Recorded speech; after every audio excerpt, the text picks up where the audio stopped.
Het is een beetje een traditie geworden hier op de Uitmarkt om een soort van State of the Union uit te spreken. We vragen elk jaar een artiest om zijn mening te geven over de stand van de kunst in Nederland. En vandaag hebben we twee hele bijzondere dames daarvoor gevraagd. En dat zijn de dames hier naast me, dat zijn Maartje en Kine. Ja, eigenzinniger kan het bijna niet. Kine, we kennen jullie combineren cabaret met muziek. Ik heb jullie op televisie gezien, ik heb jullie in theater gezien. Maar wat gaat jullie speech vandaag inhouden? Oh nee, dat is een liedje. Oh, een liedje. Oh, dan ga ik even naar haar toe als je het erg vindt. Ja, sorry. Ja, nee, ik had gedacht op een speech. Maartje, het is een liedje. Ja, hoe zit het met de kunst nu in Nederland? Nou, als jij verwacht, gaan wij jou precies vertellen hoe dat over een paar jaar staat met de kunst in Nederland. Hoe het staat over een paar jaar, als het zo doorgaat. Nou, ik ben heel erg benieuwd. Amsterdam, geef ze alsjeblieft de liefde. Maartje en Kine!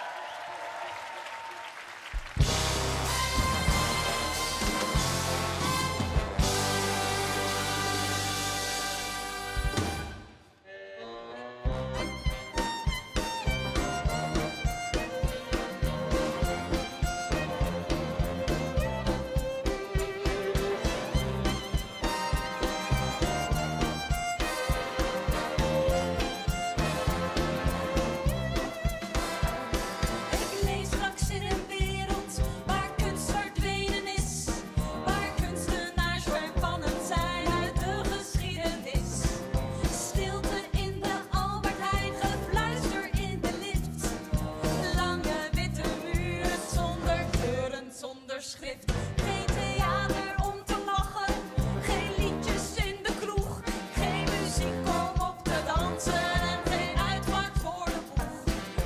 Crocs en afritsbroeden zijn de cultuur en de boeken van René van der Gijp zijn ook literatuur.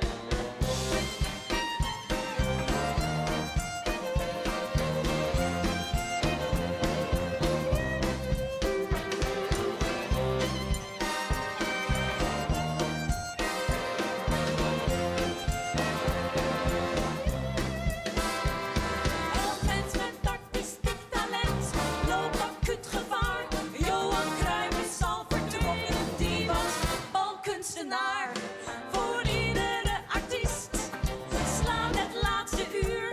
Zelfs yoghurt is beroofd van zijn bipede sculptuur. 10 muziekantjes zwommen in de zee. De drummer zei ik ga niet meer. Mijn leven hangt aan een subsidiedraad.